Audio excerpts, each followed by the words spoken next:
الحمد لله رب العالمين والصلاة والسلام على سيد الأنبياء والمرسلين وعلى آله وصحبه أجمعين.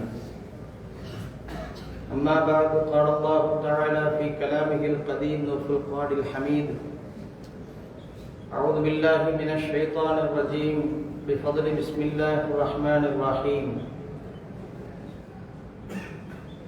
لقد نصركم الله ببدر وأنتم أذلة صدق الله مولانا العلي العظيم. وقال نبي الله صلى الله عليه وسلم: اللهم إن تهلك هذه العصابة لم تعبد، أو كما قال عليه الصلاة والتسليم. سبحانك لا علم لنا إلا ما علمتنا إنك أنت العليم الحكيم. إن أريد إلا الإصلاح ما استطعت وما توفيقي إلا بالله عليه توكلت وإليه أنيب. புகழ் அனைத்தும் அல்லாஹ் ஜல்ல ஷானஹு வ தஆலா ஒருவனுக்கு உரித்தாகுக.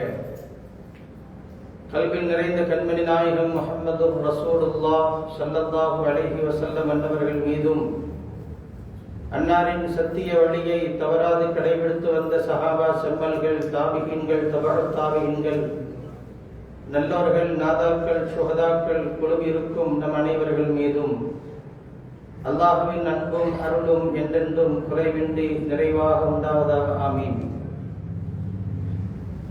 கண்ணியமிக்க முஃமினீன்களே, அல்லாஹ்வின் நல்லடியார்களே, அல்லாஹ்வின் நலப்பெரும் கிருபையினால் வாக்கியம் நிறைந்த ரமதான் மாதத்தின் 16வது நோன்பை நிறைவு செய்ய இருக்கிறோம். எதிர்நோக்கி வரக்கூடிய இந்த இரவு 17ஆம் இரவு பத்ர் சஹாபாக்களுடைய நினைவு தினமாக இருக்கிறது. ஹிஜ்ரி 2ஆம் ஆண்டு நடைபெற்ற பத்ர் யுத்த களத்தினுடைய ஒரு பெரும் மாற்றத்தை இந்த இஸ்லாத்திற்கும் சத்தியத்திற்கும் அசத்தியத்திற்கும் இடையிலே பிரித்து காட்டக்கூடிய ஒரு உன்னதமான நினைவு தினத்தை நாம் நினைவு கூற இருக்கிறோம். அதனால்தான் அல்லாஹ் குர்ஆனிலே இதை பற்றி சொல்கிற போது யௌமல் ஃபுர்கான் யௌமல் தகல் ஜம்ஆன் என்று அல்லாஹ் சொல்லுவான். இரு அணியினர்கள் நேருக்கு நேராக சந்தித்துக் கொண்ட இந்த நாள் என்பது இருக்கிறதே, இதுதான் சத்தியம் வென்ற நாளாக இருக்கிறது, அசத்தியம் அழிந்த நாளாக இருக்கிறது என்று ரப்புல் ஆலமீன் குறிப்பிடுகிறார். அப்பேற்பட்ட ஒரு பெரும் நிகழ்வை இந்த உலகத்திற்கு தந்த ஒரு தினமாக இன்றைய தினம் இருப்பதை நாம் பார்க்க முடிகிறது. பொதுவாகவே நபிமார்களுடைய வாழ்க்கையில் அவர்கள் சொல்வதுண்டு, யுத்தகளத்தை நீங்கள் விரும்ப வேண்டாம், போர்க்களத்தை நீங்கள் ஆசைப்பட வேண்டாம், எதிரிகளை நேருக்கு நேராக சந்திக்க வேண்டும், நான் ஷஹீதாக வேண்டும் என்ற லட்சியமெல்லாம் உங்களுக்கு தேவையில்லை. போர் சூழல் ஏற்பட்டால் போரை விட்டும் நான் பின்வாங்கக்கூடாது, ஆனால் பழிவாங்க வேண்டும், எதிரிகளோடு சண்டையிட வேண்டும் என்கிற லட்சியத்தோடு நீங்கள் இருக்க வேண்டிய தேவையில்லை. அப்படி ஒரு நிலையை விட்டும் நீங்கள் அல்லாஹ்விடத்திலே பாதுகாப்பு தேடிக்கொள்ளுங்கள். அப்படிப்பட்ட ஒரு நிலைகள் வராமலேயே ஆபியத்தை நீங்கள் அல்லாஹ்விடத்திலே வேண்டிக் கொள்ளுங்கள் என்று நபிமார்கள் சொல்வதுண்டு. கண்மணி நாயகம் ஸல்லல்லாஹு அலைஹி வஸல்லம் அவர்களுடைய வாழ்க்கையில் நடைபெற்ற 19க்கும் மேற்பட்ட யுத்தங்கள் என்பது அது அவர்கள் விரும்பி ஏற்படுத்தி கொண்டதல்ல, அது அவர்களால் அது பலவந்தமாக திணிக்கப்பட்ட ஒன்றாக இருந்தது. அதனால்தான் அவர்கள் பல்வேறு கட்டங்களில் அதை அவர்கள் விரும்புவது கிடையாது. இஸ்லாத்தை எவ்வளவு தூரம் நீங்கள் உங்களால் எடுத்து சொல்ல முடியுமோ, அந்த மக்களை எவ்வளவு தூரம் நல்வழிப்படுத்த முடியுமோ, எவ்வளவு தூரம் அவர்களை ஹிதாயத்திற்கு கொண்டு வர முடியுமோ அந்த வழிகளை நீங்கள் முயற்சித்துக் கொண்டே இருங்கள் என்றுதான் நாயகம் ஸல்லல்லாஹு அலைஹி வஸல்லம் விரும்புவார்கள். சங்கிக்குரிய பெருமக்களே, ஆனால் எதிர்பாராத விதமாக நடந்த மிகப்பெரிய இஸ்லாமிய வரலாற்றில் பேசப்படுகிற ஒரு போர்க்களம் இந்த பத்ர் யுத்த களமாக அமைந்தது. காரணங்களை பார்க்கிறோம், இதற்கான பின்னணிகளை வரலாறுகளில் இப்படி எழுதுகிறார்கள். கண்மணி நாயகம் ஸல்லல்லாஹு அலைஹி வஸல்லம் ஹரம் ஷரீஃபிலே தொழுது கொண்டிருக்கிறார்கள். பொதுவாகவே எதிரிகள் சூழ்ந்திருந்தாலும் கூட கொஞ்சம் தைரியமானவர்கள் ஹரம் ஷரீஃபிலே வந்து தங்களுடைய வணக்கங்களை தொழுகைகளை நிறைவேற்றுவதுண்டு. கொஞ்சம் பலகீனமாக இருப்பவர்கள் வீட்டிலே தொழுது கொள்வார்கள். அவர்கள் வெளியிலே தங்களுடைய வணக்கத்தை அமைத்துக் கொள்ள மாட்டார்கள். பெருமானார் ஸல்லல்லாஹு அலைஹி வஸல்லம் கஅபாவுக்கு அருகிலே தொழுது கொண்டிருக்கிறார்கள். மக்காவினுடைய பெரும் பெரும் தலைவர்கள் எல்லாம் அங்கே அமர்ந்திருக்கிறார்கள். குறிப்பாக ஒரு 7 பேர்கள் அந்த இடத்திலே அமர்ந்திருக்கிறார்கள். உத்துபா, ஷைபா, வலீது, அபூஜஹல், உமையா போன்ற தலைவர்கள் எல்லாம் அங்கே அமர்ந்திருக்கிறார்கள். அதில் அபூஜஹல் தூண்டுகிறான், இதோ தொழுது கொண்டிருக்கிறார். நேற்றைய தினம் இந்த மக்காவிலே ஒரு ஒட்டகை அறுக்கப்பட்டது. அந்த ஒட்டகையினுடைய சாணம், அதனுடைய கொழுப்புகள், அதனுடைய குடல்கள், கழிவுகளை எல்லாம் கொண்டு வந்து இவருடைய கழுத்திலே யார் போடுவது என்று அபூஜஹல் தூண்டுகிறார். உக்பத் இப்னு அபீ முஐத் என்பவன் அதற்கு முன் வருகிறான். மனிதர்களிலேயே மிக மோசமாக கருதப்பட வேண்டியவன். பொதுவாக நபிமார்களுக்கு எதிராக செயல்பட்டவர்கள், நபிமார்களுடைய அற்புதங்களை இழிவுபடுத்தியவர்கள், இறை தூதர்களுக்கு வேதனை செய்தவர்கள் என்ற வரிசையிலே அல்லாஹ் குர்ஆனில் பல மனிதர்களை ஞாபகப்படுத்துவான். சாலிஹ் அலைஹிஸ்ஸலாத்து வஸ்ஸலாம் அவர்களுடைய அந்த ஒட்டகத்தை வீணான முறையிலே அறுத்து பலியிட்டார்களே, அவர்கள் மனித குலத்தில் மோசமானவர்கள். அதுபோல இந்த உக்பத் இப்னு முஐத் அவன் செய்த காரியத்தினால் அவன் மிக மோசமாக இழிவுபடுத்தப்பட்டான். வரலாறுகள் சொல்கிறது. உக்பத் இப்னு முஐத், அபீ முஐத் என்பவன் அந்த கழிவுகளை அள்ளி கொண்டு வந்து பெருமானாருடைய கழுத்திலே போட்டு விட்டான். பெருமானார் ஸல்லல்லாஹு அலைஹி வஸல்லம் சுஜூதில் இருக்கிறார்கள். இப்னு மஸ்ஊத் ரலியல்லாஹு அன்ஹு அருகிலே தான் அமர்ந்திருக்கிறார்கள். அவர்களால் ஒன்றும் செய்ய முடியவில்லை. அவர்கள் பார்த்து கொண்டிருக்கிறார்கள். குறைஷி வம்சத்தை சார்ந்தவர்கள் இந்த காரியத்தை செய்கிறார்கள். இதை தடுக்க வேண்டுமானால் ஒரு குறைஷியாக இருக்க வேண்டும். நான் ஹுதைல் குலத்தை சார்ந்தவனாக இருந்தேன், என்னால் ஒன்றும் செய்ய முடியவில்லை. ஹஜ்ரத் ஃபாத்திமா ரலியல்லாஹு அன்ஹா அப்போது அவர்கள் சிறு பிள்ளையாக இருக்கிறார்கள். வீட்டிலே சென்று அவர்களுக்கு இந்த நிகழ்வை அறிவுறுத்துகிறார்கள். இப்படி நாயகம் ஸல்லல்லாஹு அலைஹி வஸல்லம் சுஜூதில் இருக்க அவர்களுடைய கழுத்திலே இது போன்ற கழிவுகள் போடப்பட்டிருக்கிறது. ஃபாத்திமா ரலியல்லாஹு அன்ஹா ஓடோடி வந்து அந்த கழிவுகளை அகற்றுகிறார்கள், அதை சுத்தம் செய்கிறார்கள். ரசூல் ஸல்லல்லாஹு அலைஹி வஸல்லம் அதற்கு பிறகு அமைதியாக எழுந்திருத்து அத்தஹியாத் போன்றவைகளை ஓதி சலாம் கொடுத்து விட்டு அல்லாஹ்விடத்திலே கையேந்தி துஆ செய்கிறார்கள். அல்லாஹும்ம அலைக பி குரைஷ், இறைவா இந்த குறைஷிகளை நீ கவனித்துக் கொள், இவர்களை நீ பார்த்துக்கொள் என்று ரசூல் ஸல்லல்லாஹு அலைஹி வஸல்லம் கையேந்தி துஆ செய்கிறார்கள். அந்த சபையிலே கூடியிருந்த சிரித்து குமாரமிட்டுக் கொண்டிருக்கக்கூடிய அந்த மனிதர்களுக்கு எதிராக தெளிவாகவே சொல்லி துஆ செய்கிறார்கள். அல்லாஹும்ம அலைக பி உத்பா, அல்லாஹும்ம அலைக பி ஷைபா, அல்லாஹும்ம அலைக பி வலீத், அல்லாஹும்ம அலைக பி அபீ ஜஹல், அல்லாஹும்ம அலைக பி உமையா என்று ஒவ்வொரு பெயரையும் தனித்தனியாக குறிப்பிட்டு ரசூல் ஸல்லல்லாஹு அலைஹி வஸல்லம் அவர்களுக்கு எதிராக அல்லாஹ்விடத்திலே கரமேந்தி துஆ செய்கிறார்கள். சங்கிக்குரிய பெருமக்களே, இது ஒரு நிகழ்வாக இருக்கிறது. இன்னொரு நிகழ்வை பதிவு செய்கிறார்கள்.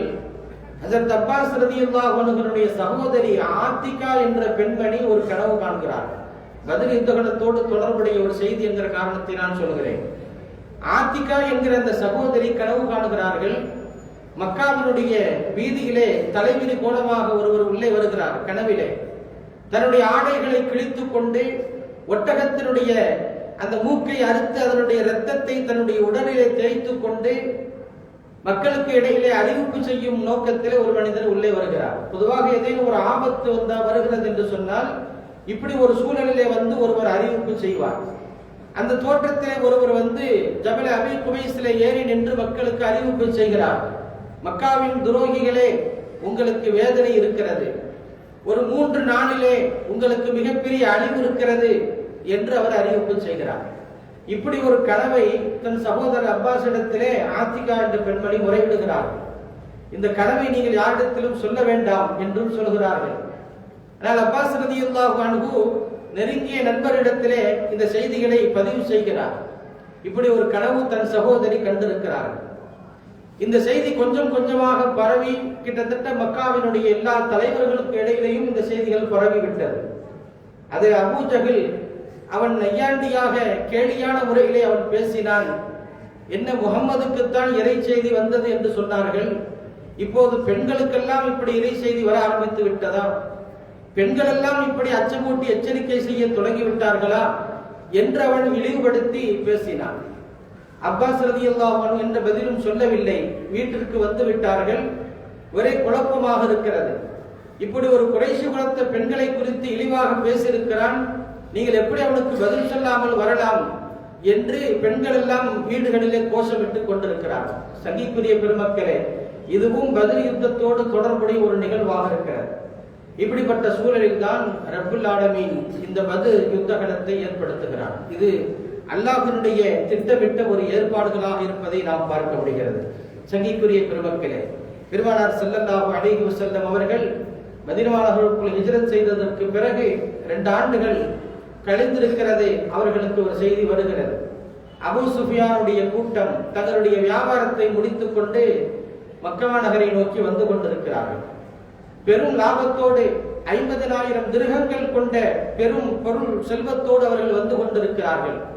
இந்த பொருள் செல்வம் முழுக்க இஸ்லாத்தை அழிப்பதற்காக வேண்டி, ஆயுதங்களை வாங்குவதற்காக வேண்டி பயன்படுத்த இருக்கிறார்கள் என்கிற செய்திகள் வருகிறது.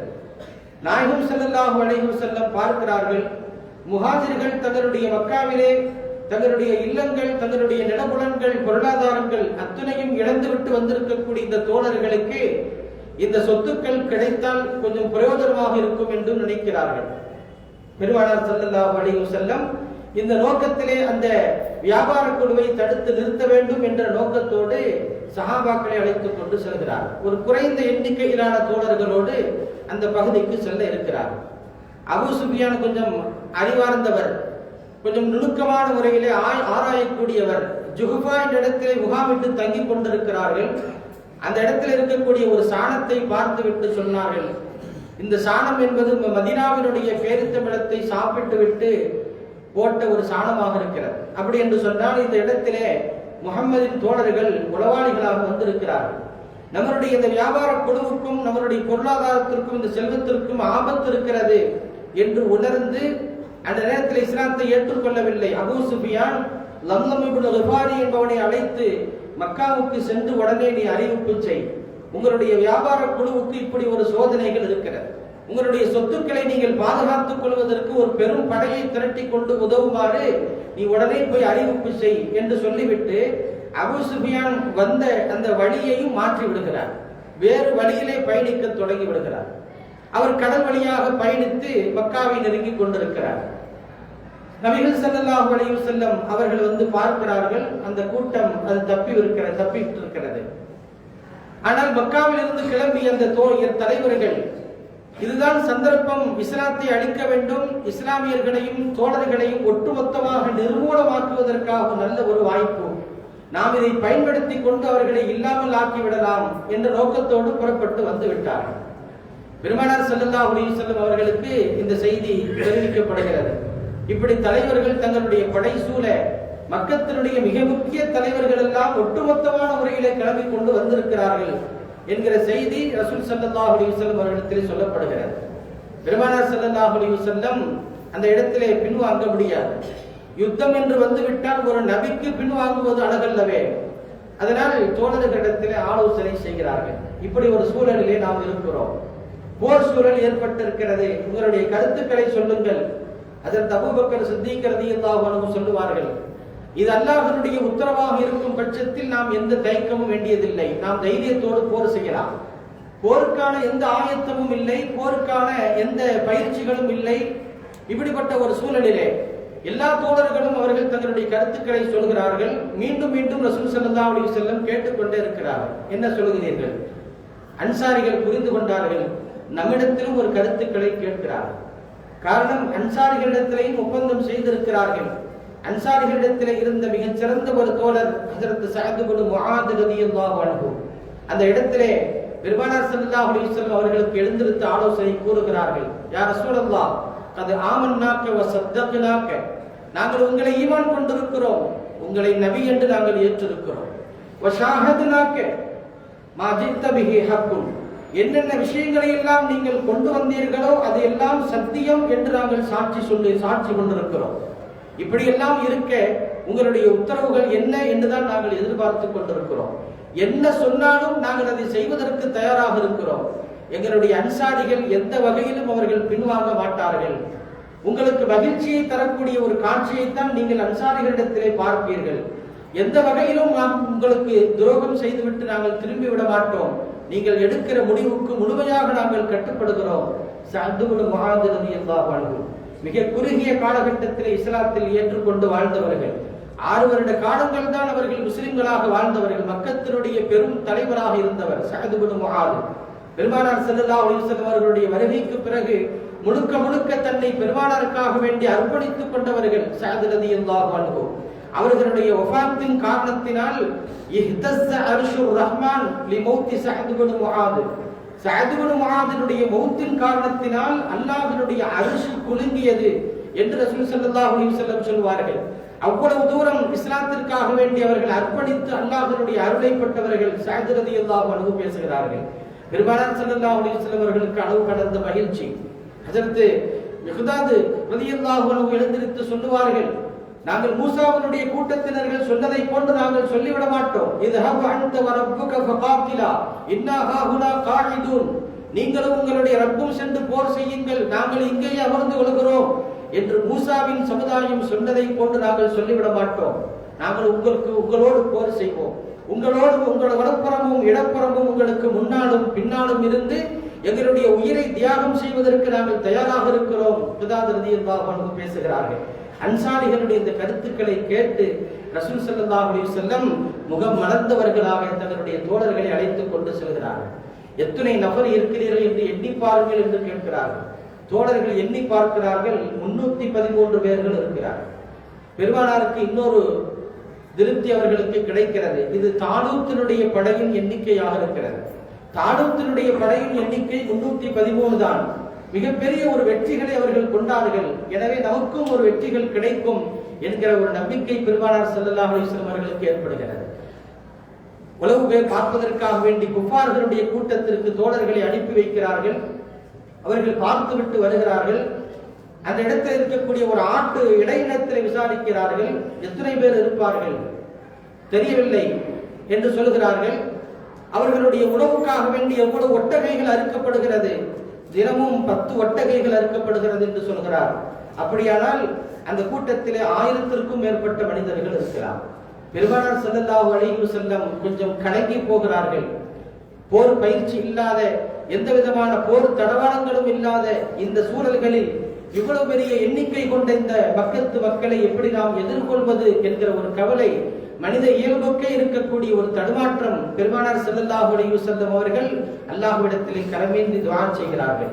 அல்லாஹும்ம இறைவா இத்துஹ்லக ஹாதிஹில் இஸாபா, இந்த குழுவினர்கள் இந்த யுத்த களத்திலே இவர்கள் இல்லாமல் அழிக்கப்பட்டு விட்டால் லம் துஅபத், வணங்கப்படுவதற்கான உயிர்கள் இந்த பூமியிலே இருக்காது.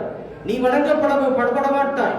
அப்படி வணங்குவதற்கான ஒரு சூழல் இல்லாமல் போய்விடும் என்கிற உச்சபட்ச கவலைகளை ரசூல் ஸல்லல்லாஹு அலைஹி வஸல்லம் அல்லாஹ்விடத்திலே மண்டியிட்டு முறையிடுகிறார்கள். சங்கைக்குரிய பெருமக்களே, ஹஜ்ரத் அபூபக்கர் சித்திக் ரலியல்லாஹு அன்ஹு பெருமானார் ஸல்லல்லாஹு அலைஹி வஸல்லம் அவர்களை ஆறுதல் படுத்தி அமைதிப்படுத்தி, நீங்கள் கவலை கொள்ள வேண்டியதில்லை, அல்லாஹ் நமக்கு சிறந்த வெற்றிகளை தருவான் என்று சொன்னவர்களாக நாயகம் ஸல்லல்லாஹு அலைஹி வஸல்லம் வெளியே வருகிறார்கள். சய்யுஹுஸமுல் ஜம்உ வ யவல்லூன துபுர், நிச்சயம் இந்த கூட்டம் தோற்கடிக்கப்படும், இவர்கள் புறமுதுகிட்டு அவர்கள் திரும்பி ஓடுவார்கள் என்கிற சுப செய்தியோடு ரசூல் ஸல்லல்லாஹு அலைஹி வஸல்லம் வெளியே வருகிறார்கள். சங்கைக்குரிய பெருமக்களே, இப்படி 2 அணியினர்கள் சந்தித்துக் கொண்ட அந்த நிகழ்வை அல்லாஹ் குர்ஆனிலே ஹாதானி ஹஸ்மானி இஹ்தஸமு ஃபீ ரப்பிஹிம், தங்களுடைய ரப்பிடத்திலே தரிக்கித்துக் கொண்ட 2 அணியினர்கள் நேருக்கு நேர் சந்தித்துக் கொண்டார்கள். முதல் சந்திப்பிலேயே 3 தலைவர்கள் வீழ்த்தப்பட்டார்கள். ரசூல் ஸல்லல்லாஹு அலைஹி வஸல்லம் அன்சாரிகளை முன்னிறுத்துவார்கள். இந்த போர் தந்திரம் தெரியாத இவர்களோடெல்லாம் நாங்கள் போர் செய்ய முடியாது, எங்களுடைய முஹாஜிர்களை அனுப்புங்கள் என்று அவர்கள் கேட்கவும் ரசூல் ஸல்லல்லாஹு அலைஹி வஸல்லம் ஹஜ்ரத் ஹம்ஸா, ஹஜ்ரத் அலி ரலியல்லாஹு அன்ஹு, ஹஜ்ரத் அபூ உபைதத் இப்னு ஹாரிஸ் ரலியல்லாஹு அன்ஹு 3 தோழர்களை முன்னிறுத்துவார்கள். அந்த 3 தோழர்களும் மக்கத்தினுடைய மிகப்பெரிய முக்கிய தலைவர்களாக இருக்கக்கூடிய உத்பா, ஷைபா, வலீத் போன்ற 3 பேர்களையும் அவர்கள் கொலை செய்து விடுகிறார்கள். சங்கைக்குரிய பெருமக்களே, இது இஸ்லாத்திற்கு ஏற்பட்டிருக்கக்கூடிய மிகப்பெரிய ஒரு வெற்றி. ஆச்சரியத்தோடு பார்க்கிறார்கள். எப்படி இவர்கள் தைரியத்தோடு எதிர்கொண்டார்கள், அவர்களுடைய ஆணவம் தான் அவர்களுடைய அழிவுக்கு காரணமாக இருந்தது என்று வரலாறுகள் நமக்கு சொல்லுகிறது. ஆணவத்தோடு அவர்கள் புறப்பட்டு வந்தார்கள். அதுதான் அவர்களுடைய மிகப்பெரிய அழிவுக்கு காரணமாக இருந்திருக்கிறது. சங்கிக்குரிய பெருமக்களே, காரணம் இந்த யுத்த களத்தில் அல்லாஹ்வினுடைய நேரடி உதவியை பெற்றவர்கள் சங்கிக்குரிய சஹாபா பெருமக்கள். சஹாபா பெருமக்கள் அல்லாஹ் அவர்களுக்கு வழக்குமார்களை கொண்டு நேரடியாக உதவி செய்தான். சிகப்பு தலைப்பாகை அணிந்தவர்களாக மலக்குமார்கள் ஹஜ்ரத் ஜிப்ரீல் அலைஹிஸ்ஸலாத்து வஸ்ஸலாம் அவர்களுடைய தலைமையிலே ஒரு 1000 பேர்கள், ஹஜ்ரத் மீகாயில் அலைஹிஸ்ஸலாத்து வஸ்ஸலாம் அவருடைய தலைமையிலே ஒரு 1000 பேர்கள். இன்னி முமித்துக்கும் பி அல்ஃபின் மினல் மலாயிகத்தி முர்திஃபீன், மலக்குமார்களிலே 1000 பேர்களுடைய எண்ணிக்கைகளை கொண்டு நான் உங்களுக்கு உதவுவேன் என்று ரப்புல் ஆலமீன் கொடுத்த வாக்கை ரப்புல் ஆலமீன் யுத்தகலத்திலே நிகழ்த்தி காட்டினான். இறைவனுக்காக வேண்டி அர்ப்பணிக்கம் தியாகம் செய்து வந்திருக்கக்கூடிய அது போன்ற தோழர்களுக்கு ரப்புல் ஆலமீன் செய்த நேரடி உதவியாக இருக்கிறது. காரணம், அவர்கள் அந்த யுத்த களத்தில் எந்த நோக்கமும் இல்லை. அவர்கள் திக்ருல்லாஹ், அல்லாஹ்வுடைய திக்ரிலே இருந்தார்கள். இதாஅத்துல்லாஹ் வ இதாஅத்துர் ரசூல், அல்லாஹ்வுக்கும் ரசூலுக்கும் இதாஅத் செய்வது என்கிற ஒரே ஒரு குறிக்கோளை தவிர வேறு எந்த நோக்கமும் அவர்களுக்கு இல்லை. இதன் காரணத்தினால் அவர்களுக்கு நேரடி உதவிகள் அல்லாஹ்விடம் இருந்து கிடைத்தது. சங்கிக்குரிய பெருமக்களே, எதிரிகளை வீழ்த்துவதற்காக வேண்டி நாங்கள் வாளை உயர்த்துவோம், ஆனால் அவர்கள் நாங்கள் வெட்டுவதற்கு முன்பாகவே தலைகள் கீழே விழுந்து விடுகிறது, அவர்களுடைய முகங்கள் சிதைக்கப்பட்டிருக்கிறது, அவர்களுடைய ஆடைகள் கிழிக்கப்பட்டிருக்கிறது. நாங்கள் செய்யவில்லை, மலக்குமார்கள் அதை செய்து காட்டியிருக்கிறார்கள். சங்கைக்குரிய தோழர்கள் அறிவிக்கிறார்கள். அருமையான பெருமக்களே, ஒரு பெரும் வெற்றியை சுமந்து கொண்டு ரசூல் ஸல்லல்லாஹு அலைஹி வஸல்லம் திரும்புகிற போது அந்த செத்த பிணங்களிடத்திலே பேசுகிறார்கள். செத்த பிணங்களிடத்திலே பேசுகிறார்கள். அது வஜதனா மா வஅதனா ரப்புனா ஹக்கா, எங்கள் இறைவன் எங்களுக்கு அளித்த வாக்கை, வெற்றியை நாங்கள் பெற்றுக்கொண்டோம். வஹல் வஜதும் மா வஅத ரப்புக்கும் ஹக்கா, உங்கள் இறைவன் உங்களுக்கு அளித்த வாக்கை நீங்கள் பெற்றுக் கொண்டீர்களா என்று அந்த பிணங்களை பார்த்து பேசினார்கள். உமர் ரலியல்லாஹு அன்ஹு, என்ன செத்த பிணங்களிடத்திலே பேசிக் கொண்டிருக்கிறீர்களே, இதையெல்லாமா அவர்கள் விளக்கப் போகிறார்கள். ரசூல் ஸல்லல்லாஹு அலைஹி வஸல்லம் சொல்வார்கள், நீங்கள் கேட்பதை விட அவர்கள் மிக தெளிவாகவே விளங்குகிறார்கள் என்று சொன்னார்கள். சங்கிக்குரிய பெருமக்களே, இன்னக லா துஸ்மிஉல் மௌத்தா, மௌத்தாக்களை நீங்கள் கேட்க செய்ய முடியாது என்று அல்லாஹ் குர்ஆனிலே சொல்கிறான். அல்லாஹ் நாடினால் நாம் பேசுகிற வார்த்தைகள் இறந்தவர்களுக்கு கேட்க செய்ய முடியும் என்கிற செய்திகளை ரசூல் ஸல்லல்லாஹு அலைஹி வஸல்லம் அந்த மக்களுக்கு போதிக்கிறார்கள். அப்பேற்பட்ட ஒரு பெரும் வெற்றி இஸ்லாமியர்களுக்கு கிடைத்த ஒரு வெற்றியாக இருக்கிறது.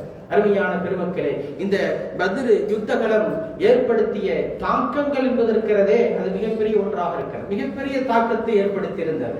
மக்களுக்கு இடையிலே மிகப்பெரிய ஒரு தலைமுறிவை உண்டாக்கி இருந்தது. அவர்கள் தலை நிமிர முடியாமல் இதை எப்படி எதிர்கொள்வது என்று தெரியாமல் அவர்கள் சூழ்ந்திருந்த சமயம், உமைர் என்று சொல்லக்கூடிய ஒரு தோழர் இதில் இஸ்மாயிலில் அமர்ந்து கவலையோடு அமர்ந்து இருக்கிறார்.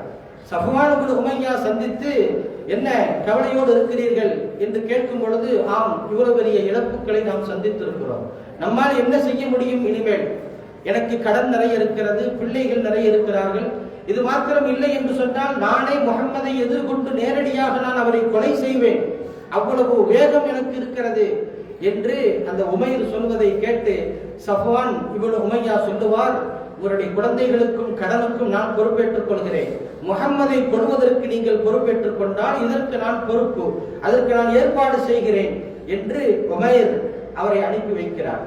உமைர் என்ற தோழர் மதீனா நகருக்குள் செல்கிறார்.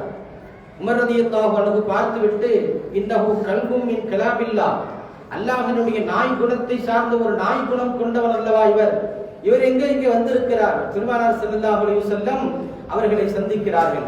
அந்த உமைர் பெருமானார் ஸல்லல்லாஹு அலைஹி வஸல்லம் கேட்கிறார்கள், எந்த நோக்கத்தோடு வந்திருக்கிறீர்கள்?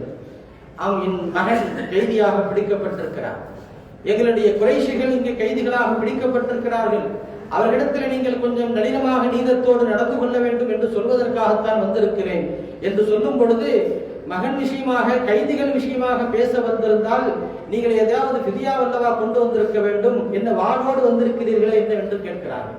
பெருமானார் ஸல்லல்லாஹு அலைஹி வஸல்லம் அதை ஞாபகப்படுத்துகிறார்கள். ஹஜ்ரத் இஸ்மாயிலிலே என்ன நடந்தது, மக்காவிலே அமர்ந்து நீங்களும் சஃப்வான் இப்னு உமையாவும் பேசிக்கொண்ட நிகழ்வு என்ன, அதை நான் கேட்டிருக்கிறேன். பெருமானார் ஸல்லல்லாஹு அலைஹி வஸல்லம் அவர்களுக்கு இடையிலே பேசிய அந்த ரகசிய வார்த்தைகளை அவரிடத்திலே முறையிடுகிறார்கள். எனக்கு பிள்ளைகளும் கடன்களும் இல்லாதிருந்தால் இந்த முஹம்மதை நான் எதிர்கொண்டு கொலை செய்வேன் என்று சொன்னீர்கள் அல்லவா, இந்த வார்த்தையை சொன்னதும் அந்த உமைர் மிக திடுக்கிட்டு போய்விடுகிறார். சத்தியமாக எனக்கும் சஃப்வானுக்கும் மாத்திரமே நடந்த அந்த நிகழ்வு, இந்த பேச்சுவார்த்தை யாருக்குமே தெரிவதற்கு வாய்ப்பில்லை. இது அல்லாஹ் தான் உங்களுக்கு அறிவித்து கொடுத்திருக்க வேண்டும் என்று உடனே நபிகள் ஸல்லல்லாஹு அலைஹி வஸல்லம் அவருடைய கரம் பெற்று இஸ்லாத்தை ஏற்கிறார்கள். இப்பேற்பட்ட ஒரு தாக்கத்தை பத்ர் யுத்தங்களும் ஏற்படுத்தியிருந்தது சங்கைக்குரிய பெருமக்களே. அதனால் தான் அல் குர்ஆன் ஷரீஃபிலே பத்ர் யுத்தத்தில் கலந்து கொண்ட சஹாபிக்கென்று ஒரு தனி அந்தஸ்தை அல்லாஹ் வழங்கியிருக்கிறார். அவர்கள் ஃபஅமலு மா ஷி'தும், அவர்கள் நாடியதை செய்யட்டும். அவர்கள் மூலமாக ஏற்படக்கூடிய என்ன சின்ன சின்ன தவறுகளாக இருந்தாலும் கூட அதை நீங்கள் பெரிதுபடுத்த வேண்டாம், அலட்சியப்படுத்தி விடுங்கள், அவர்கள் மன்னிக்கப்பட்டவர்கள்.